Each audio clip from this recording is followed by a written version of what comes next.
Hi, ഏവർക്കും ഷജീസ് വ്ലോഗ്സിന്റെ പുതിയൊരു എപ്പിസോഡിലേക്ക് സ്വാഗതം. ഇന്ന് നമ്മുടെ മാജിക്കൽ പ്രാക്ടീസിന്റെ ഡേ 9 ആണ്. ഡേ 9ന്റെ പ്രാക്ടീസിലേക്ക് നമുക്ക് കടക്കാം. അതിന് മുന്നേ ആയിട്ട് ഡേ 1 മുതൽക്ക് ഡേ 8 വരെ പ്രാക്ടീസ് ചെയ്തവർ ഡൺ എന്ന് കമന്റ് ബോക്സിൽ ഇടുക. തീർച്ചയായിട്ടും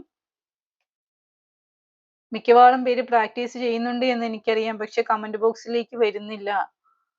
എന്താണ് നിങ്ങൾക്ക് പ്രശ്നം? കമന്റ് ബോക്സിലേക്ക് കമന്റ് ഇടൂ. കാരണം എന്തെന്ന് വെച്ചാൽ അത് മറ്റുള്ളവർക്കൊരു പ്രയോജനപ്രദമാകും, മറ്റുള്ളവർക്കൊരു ഇൻസ്പിറേഷൻ ആകും. നിങ്ങൾ കമന്റ് ചെയ്യുമ്പോൾ മറ്റുള്ളവർക്കും അത് ചെയ്യാൻ വേണ്ടിയിട്ട് തോന്നും.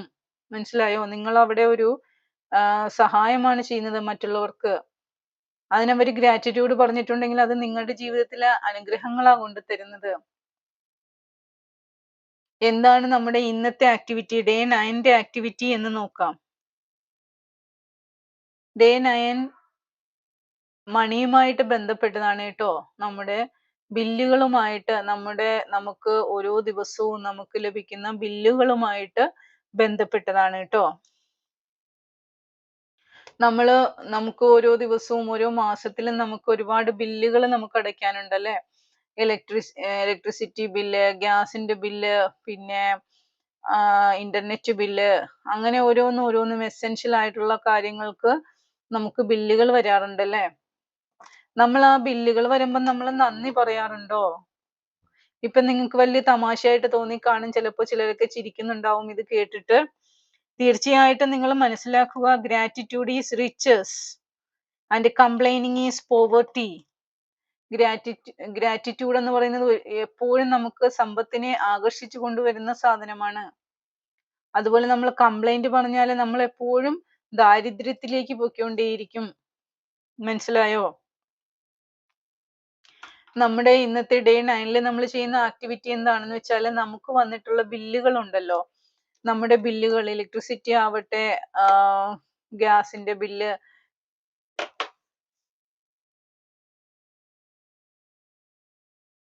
ഇന്റർനെറ്റ് ബില്ല്, അങ്ങനെ ഏതൊക്കെ ടൈപ്പിലുള്ള ബില്ലുകൾ, നിങ്ങളൊരു കടയിൽ പോയി സാധനം വാങ്ങി അതിന് ബില്ല് തന്നു, അങ്ങനെ നിങ്ങൾക്ക് കിട്ടുന്ന ബില്ലുകളെല്ലാം നിങ്ങൾ കളക്ട് ചെയ്യുക. നിങ്ങൾ കളക്ട് ചെയ്ത് വെച്ചിട്ട് ആ ബില്ലിൽ നമ്മൾ താങ്ക് യു എന്നിട്ട് പെയ്ഡ് എന്ന് എഴുതുക. അപ്പൊ ഇതിൽ എന്താ സംഭവിക്കുന്നത്? നമ്മൾ അവിടെ താങ്ക് യു നമ്മൾ പറഞ്ഞു അല്ലേ, അവിടെ നമുക്ക് ഗ്രാറ്റിറ്റ്യൂഡ് പ്രാക്ടീസ് ചെയ്യാൻ പറ്റി. പിന്നെ നമ്മൾ ഓൾറെഡി പേ ചെയ്ത് കഴിഞ്ഞു. അപ്പൊ എന്തുകൊണ്ടാണ് നമ്മൾ അവിടെ താങ്ക് യു പറഞ്ഞത്? എന്തിനാണ്? നമ്മൾ പെയ്ഡ് എന്ന് നമ്മൾ എഴുതി. നമുക്ക് പേ ചെയ്യാനായിട്ട് പൈസ ഉണ്ടായത് കൊണ്ടല്ലേ നമുക്കത് പേ ചെയ്യാൻ പറ്റിയത്, അല്ലേ? അപ്പൊ നമ്മൾ ആ ധനത്തിനെയാണ് നമ്മൾ നന്ദി പറഞ്ഞത്, അല്ലേ? ആ മണിക്കാണ് നമ്മൾ നന്ദി പറഞ്ഞത്. നമ്മളൊരു കടയിൽ പോയി ഒരു സാധനം വാങ്ങുകയാണ്. നമുക്ക് ആ ബില്ലിങ്ങിൽ ഇരിക്കുന്ന ആള് നമുക്ക് ബില്ല് തന്നു. അപ്പൊ നമ്മൾ എന്ത് ചെയ്യും? സ്വാഭാവികമായിട്ട് നമ്മൾ താങ്ക് യു പറയും. അത് അവരൊരു സർവീസ് ചെയ്തതാണ്, അല്ലേ? നമ്മൾ സാധനം വാങ്ങി, അവരൊരു സർവീസ് നമുക്ക് പ്രൊവൈഡ് ചെയ്തതാണ്. അപ്പൊ നമ്മൾ അവിടെ താങ്ക് യു പറഞ്ഞു. നമ്മൾ ആ ധനത്തിന് നമ്മൾ താങ്ക് യു പറയുക. നമ്മൾക്കത് വാങ്ങാനുള്ള പൈസ ഉണ്ടായത് കൊണ്ടാണല്ലോ നമുക്ക് വാങ്ങാൻ പറ്റിയത്. ഒരിക്കലും ബില്ലുകൾ വരുമ്പോൾ നിങ്ങൾ ഭയങ്കര വിഷമത്തോടെയും കരച്ചിലോടുകൂടിയും ഇപ്പം കറണ്ട് ബില്ല് വരുമ്പോൾ തന്നെ നമുക്ക് ഭയങ്കര ടെൻഷനാണല്ലേ. മീൻസ് അപ്പുറത്തുകാർക്ക് എത്ര വന്നു, അയൽവക്കത്തുള്ളവർക്ക് എത്രയാ വന്നത് എന്നൊക്കെ നമ്മൾ ചോദിച്ചിട്ട് ഓക്കെ, അവർക്ക് നമ്മളെക്കാളും കൂടുതലാണ് വന്നതെങ്കിൽ നമ്മൾ സമാധാനായി, അല്ലേ? അങ്ങനെയല്ലേ നമ്മൾ ചിന്തിക്കുന്നത്? അത് തെറ്റാണ് മക്കളെ, അത് അങ്ങനെ ചെയ്യാൻ പാടില്ല. കാരണം നമ്മള് ആ ബില്ല് നമുക്ക് കിട്ടി, ഓക്കെ, അത് നമുക്ക് ഇലക്ട്രിസിറ്റി തന്നു, അല്ലെങ്കിൽ ഗ്യാസ് കൊണ്ട് തന്നത് കൊണ്ടല്ലേ നമുക്ക് ഓരോ കാര്യങ്ങളും നമുക്ക് ചെയ്യാൻ പറ്റുന്നേ. നമ്മൾ ഈ എപ്പോഴും ബില്ലിനെയും ഇലക്ട്രിസിറ്റി ബില്ലിനെയും ഒക്കെ നമ്മൾ ഇത്രയും ചാർജ് വന്നല്ലോ എന്നൊക്കെ നമ്മൾ വളരെ വിഷമത്തോടു കൂടി പറയുമ്പോൾ നമ്മൾ ഓർക്കുക, അതൊരു നേരം ഇല്ലാതെ ആകുമ്പോൾ ഉള്ള അവസ്ഥ എന്താണ്, നമ്മൾ എന്തൊക്കെ ബുദ്ധിമുട്ടുകൾ നമ്മൾ അനുഭവിക്കുന്നു, അല്ലേ? അപ്പൊ നമ്മൾ ഇതിന് നന്ദി പറയുക. ഇത് നമ്മൾ ഇൻഡയറക്ട്ലി ധനത്തിനെയാണ് നമ്മൾ നന്ദി പറയുന്നത്. നമുക്ക് ആ പൈസ ഉള്ളത് കൊണ്ടാണ് നമുക്ക് കറണ്ട് ബില്ല് അടയ്ക്കാൻ പറ്റുന്നത്, അല്ലെങ്കിൽ ഇലക്ട്രിസിറ്റി ബില്ല് അല്ലെങ്കിൽ വാട്ടർ ബില്ല് നമുക്ക് അടയ്ക്കാൻ പറ്റുന്നത് ആ പൈസ ഉള്ളത് കൊണ്ടല്ലേ. അപ്പൊ തീർച്ചയായിട്ടും നമ്മൾ അതിന് നന്ദി പറയുക. ഓരോ ദിവസവും നമ്മൾ ഇന്നിപ്പം ഡേ 9 ആയി, ഈ 8 ദിവസവും നിങ്ങൾ ഗ്രാറ്റിറ്റ്യൂഡ് പ്രാക്ടീസ് ചെയ്തിട്ടുണ്ടെങ്കിൽ തീർച്ചയായും നിങ്ങളുടെ ജീവിതത്തില് അനുഗ്രഹങ്ങളും ഉണ്ടായിട്ടുണ്ടാവും. ചെറിയ ചെറിയ അനുഗ്രഹങ്ങളെ പോലും നിങ്ങൾ എന്നെ അറിയിക്കുക. കമന്റ് ബോക്സിൽ കൂടി നിങ്ങൾ അറിയിക്കുക. നിങ്ങൾക്കുണ്ടാവുന്ന ചേഞ്ചസ് എന്നെ അറിയിക്കുക.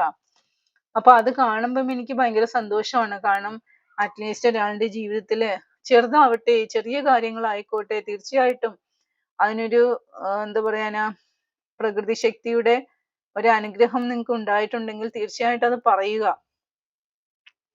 ഉണ്ടാകാതിരിക്കില്ല. കാരണം ജീവിതത്തിലെ ഗ്രാറ്റിറ്റ്യൂഡ് പ്രാക്ടീസ് ചെയ്യുന്നവർക്ക് 100%ഉം അനുഗ്രഹങ്ങളുടെ കൂമ്പാരമായിരിക്കും. അനുഗ്രഹങ്ങളും ഉണ്ടായിക്കൊണ്ടേയിരിക്കും. ഒരു ദിവസം 5 ഗ്രാറ്റിറ്റ്യൂഡ് പറഞ്ഞാൽ നെക്സ്റ്റ് ഡേയിൽ 10 ഗ്രാറ്റിറ്റ്യൂഡ് പറയാനുള്ള സാഹചര്യങ്ങൾ പ്രകൃതി ശക്തി നമ്മളിലേക്ക് കൊണ്ടുവരും. നമ്മളിത് മനസ്സിലാക്കാത്തത് കൊണ്ടാണ് നമുക്ക് അതിനെക്കുറിച്ചുള്ള ഇമ്പോർട്ടൻസ് നമുക്ക് അറിയാൻ പറ്റാതെ പോകുന്നത്. തീർച്ചയായും അപ്പൊ ഇന്ന് മുതൽക്ക് നിങ്ങൾ ഇത് പ്രാക്ടീസ് ചെയ്യുക. ബില്ലുകളൊക്കെ കളക്ട് ചെയ്ത് അത് താങ്ക് യു എന്ന് എഴുതി, പെയ്ഡ് എന്ന് എഴുതി വെക്കുക. തീർച്ചയായിട്ടും ഇന്ന് നിങ്ങൾ 1000 രൂപയാണ് നിങ്ങൾ ബില്ലടച്ചതെങ്കിൽ നിങ്ങൾക്ക് അതിന്റെ ഒരു 2000 രൂപയായിട്ട് നിങ്ങൾക്ക് തിരിച്ചു വരും, നിങ്ങളിലേക്ക് വരും. നിങ്ങൾ പ്രോപ്പർ വേയിലാണ് അത് ചെയ്യുന്നതെങ്കിൽ. മനസ്സിലായോ? നമ്മൾ ഗ്രാറ്റിറ്റ്യൂഡോടുകൂടിയാണ് നമ്മൾ ഒരു സ്ഥലത്ത് പൈസ കൊടുക്കുന്നതെങ്കിൽ, നമ്മുടെ മനസ്സ് നിറഞ്ഞുകൊണ്ടാണ് ഒരു സ്ഥലത്ത് പൈസ കൊടുക്കുന്നതെങ്കിൽ അതിന്റെ ഒരു 2 ഇരട്ടിയായിട്ട് അത് തിരിച്ചു വരും, അല്ലെങ്കിൽ 100 ഇരട്ടിയായിട്ട് അത് നമ്മളിലേക്ക് തിരിച്ചു വരും. നമ്മൾ നമ്മുടെ ആറ്റിറ്റ്യൂഡ് ശരിയാവണം. മനസ്സിലായോ? അപ്പൊ തീർച്ചയായിട്ടും നിങ്ങളത് ശ്രദ്ധിക്കുക. തീർച്ചയായിട്ടും വീട്ടിലുള്ള എല്ലാവരോടും നിങ്ങൾ പറയുക. നമ്മൾ ഒരിക്കലും ഒന്നിനെയും കുറ്റം പറയാൻ പാടില്ല, പഴിചാരാൻ പാടില്ല. എപ്പോഴും പരാതി പറഞ്ഞുകൊണ്ടിരിക്കല്ലേ. പരാതി പറയുന്നതിനനുസരിച്ചിട്ട് അത് തന്നെ നമ്മുടെ ലൈഫിലേക്ക് അട്രാക്ട് ചെയ്യപ്പെടും. അപ്പൊ നമുക്ക് ജീവിതകാലം മൊത്തവും പരാതി പറഞ്ഞുകൊണ്ടിരിക്കാനേ നമുക്ക് സമയം കാണത്തുള്ളൂ, അത് തന്നെ നടക്കത്തുള്ളൂ. നമ്മൾ ഒരിക്കലും ഒന്നിനെക്കുറിച്ചും ഒരു പരാതി പറയല്ലേ. കിട്ടിയത് എന്താണ് അത് നല്ല കാര്യം, അതിന് നമ്മൾ നന്ദി പറയുക. കിട്ടിയത് എന്താണോ അത് ഏറ്റവും വലുതാണ് എന്നുള്ള രീതിയിൽ നമ്മൾ നന്ദി പറയുക. ഓക്കെ, അപ്പൊ ഇന്നത്തെ ആക്ടിവിറ്റിയും എല്ലാവരും പ്രാക്ടീസ് ചെയ്യണം. തീർച്ചയായിട്ടും നമ്മൾ ഗ്രാറ്റിറ്റ്യൂഡ് പറയുന്നത് ശീലമാക്കുക ഓരോരോ കാര്യങ്ങളിലും. ഇതൊന്നും നമ്മൾ ചിന്തിക്കാത്ത കാര്യമാണല്ലേ. ഇതൊന്നും നമ്മൾ ചിന്തിച്ചിട്ടേ ഇല്ല. ബില്ലെടുത്ത് വെച്ചിട്ട് ഗ്രാറ്റിറ്റ്യൂഡ് പറയുക, ഇതെവിടെയാണ്, ഇതെന്താണ് എന്ന് ചിലപ്പോൾ നിങ്ങൾ ചിന്തിക്കുന്നുണ്ടാവും. തീർച്ചയായിട്ടും അതിനകത്തൊരു ലോജിക് ഉണ്ട്. അത് നിങ്ങൾക്ക് ശരിക്കും അത് നിങ്ങൾ പ്രാക്ടീസ് ചെയ്ത് തുടങ്ങുമ്പോൾ നിങ്ങൾക്കത് മനസ്സിലാവും എന്തുകൊണ്ടാണ് അങ്ങനെ പറയുന്നത് എന്നുള്ളത്. ഓക്കെ, അപ്പൊ തീർച്ചയായിട്ടും എൻ്റെ വാട്സപ്പ് കമ്മ്യൂണിറ്റിയിലേക്ക് ജോയിൻ ചെയ്യാൻ താല്പര്യമുള്ളവര് ഡിസ്ക്രിപ്ഷൻ ബോക്സിൽ ലിങ്ക് കൊടുത്തിട്ടുണ്ട്. തീർച്ചയായിട്ടും ആ ലിങ്കിൽ കൂടി എൻ്റെ ഗ്രൂപ്പിലേക്ക് ജോയിൻ ചെയ്യുക.